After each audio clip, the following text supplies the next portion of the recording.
First things first, you get a round of applause for preparing for your future puppy. Now, I've been a trainer for over 20 years, so when I work with owners who had a chance to prepare and learn more about puppy training before their puppy came home, it was a far better experience for human and canine. All right, let's talk about a few things you can do before your puppy comes home. Now, once your puppy comes home, you can dig into the fun training games that we offer in my online course. But first, let's get you ready. So before your puppy comes home, I want you to take a minute or two to evaluate your lifestyle and how well the puppy is going to fit in it. Puppies are pretty time consuming at first. It is sort of like a part-time job or even an intense hobby, except you don't get to choose when you pursue the hobby. The puppy's schedule for potty breaks, meals, and naps and training will all have to mesh well with yours for this to go well. The first couple of weeks and months, you'll likely get less sleep than you're used to, and you may not have the freedom to meet friends for lunch or go to the gym like you used to either.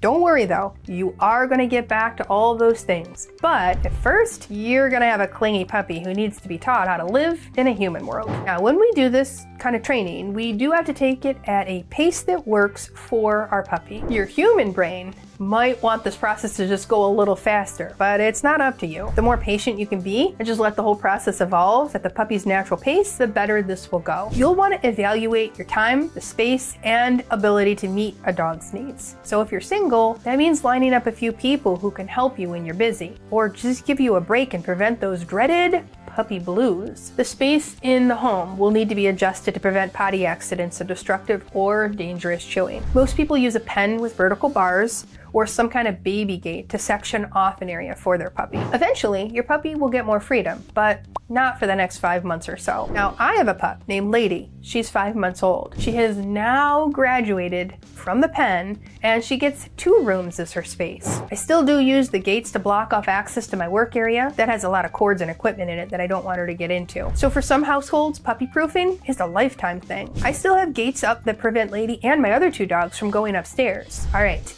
You might have already selected a breed or even a specific puppy, and that's great. Now is the time to do some research into that particular breed or breed mix so you can understand some of the natural habits that your puppy might come home with. Breed is not the only factor to consider, but it is one of the indicators of future behavior. So when Lady first came into our home, I could swear that she was part kangaroo. She was really bouncy. We worked on that right away, and she learned to contain her excitement and have good manners, especially at mealtime. We just got her DNA test back, and she does have a big part of poodle in her, so that totally explains the jumping. Now, when researching breed characteristics, you'll want to know about common health problems with the breed, as well as grooming needs. So just like with all research, note your sources carefully for any bias, such as breeders trying to sell you one of their dogs versus an independent organization like the AKC, who can probably give you more of a balanced review. Now, you might not have an opportunity to know your dog's breed before you bring him or her home. I definitely didn't know anything about Lady's breed, so do the best you can. Breed isn't everything, but it isn't nothing either. If you have a chance to spend time with one or both of the puppy parents of your new puppy, you're going to get some good information on traits that your puppy might have. And you can ask questions about the overall temperament of the parents, their fur coat, or any unique preferences that they might pass along to your puppy. You'll still have to evaluate your unique dog once he or she comes home, but this can give you a heads up for things to look for. So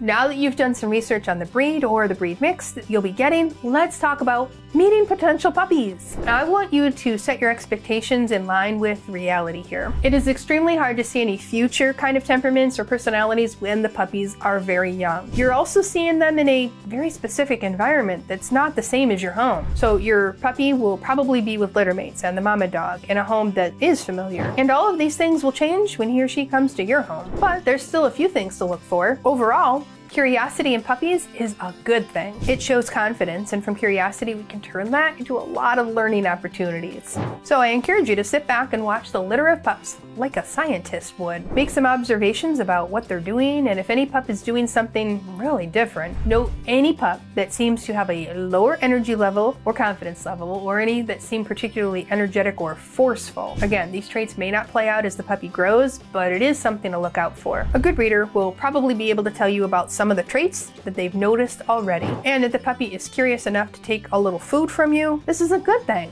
because it means they could develop into a more biddable dog, which really just means he or she will be easier to train. If the puppy isn't comfortable taking food from you, don't feel like this is a reason to pass on the puppy. It could simply be that the environment is too stimulating to eat at that moment. Any dog can be trained, but a dog who is confident around new people and eager to accept food might pick up something just a little faster. Now, at the time that you're meeting the puppy, try to get some info on the mother so you can gauge future temperament and size too. Ask the breeder or the rescue questions about the parents if you can. I wish I could give you more information about picking a puppy that's perfect for your family, but we simply don't know how each one is going to turn out. And puppies are going to be different depending on training and environment. So the best thing you can do is pick a puppy who has parents with traits that you like, and then have a trainer on standby, like me, in order to address any unwanted behaviors that come up, or who can help you shape the puppy to fit well into your family. Now, you're gonna probably be ready to do all the fun shopping for your new puppy. And yes, there are a few things you'll definitely need when your puppy first comes home. You should be sure to get a snuggle puppy, crate, a pen, a leash, and a collar, the adaptable diffuser, and maybe 1 or 2 types of chew toys. That's enough to get you started. After you get to know him or her, you can do a lot more fun shopping for the adorable puppy toys and treats. I do have a couple of pieces of homework for you before your puppy arrives. So you're already doing a great thing by getting some advice and learning what to expect. So in addition, here are just a few more things to do. 1, find a veterinarian and make an appointment. Based on when your puppy was born and when he or she is coming home, the vet's office will likely know when they need to book the appointment for the next vaccine. Vet offices can be very booked up, and you're going to want to stay on a schedule with the vaccine, so plan ahead for this. Now, while you're booking the appointment, you can ask about any kind of puppy wellness plans or pet insurance that they might recommend. The next piece of homework is to evaluate your home for puppy proofing. All right, I know this sounds crazy, but I want you to crawl around on the floor and look at things from a puppy's view. Once you see all the potential hazards, you're going to see why I suggest having a pen in addition to the crate. Now, eventually, your puppy is going to be able to hang out naturally in common areas, but when he or she is young and still learning, you're going to want a pen or some kind of small protected area. I suggest putting the linoleum down under the pen to protect any kind of carpet, wood floor, or tile. I have 2 more pieces of homework for you. So I want you to evaluate the potty area. You're going to be going out on potty breaks as often as every 20 minutes. So is it the right area for all these outings? Do you need to put up a few soft lights for the middle of the night outings? Do you need to set up a smaller potty spot closer to the door for now? And do you need to put up some shade for the hot parts of the day? So when Lady first came home, I really felt like I was on a roller coaster that reset every 20 minutes. Yep, I did take her out that often. But I am proud to say that she's only had a couple accidents inside her entire life. All right, teaching a dog to go potty outside is the human's job. Are you up for it? So if you haven't grabbed my digital new puppy starter kit with all the best potty training advice, you're gonna need to do that next.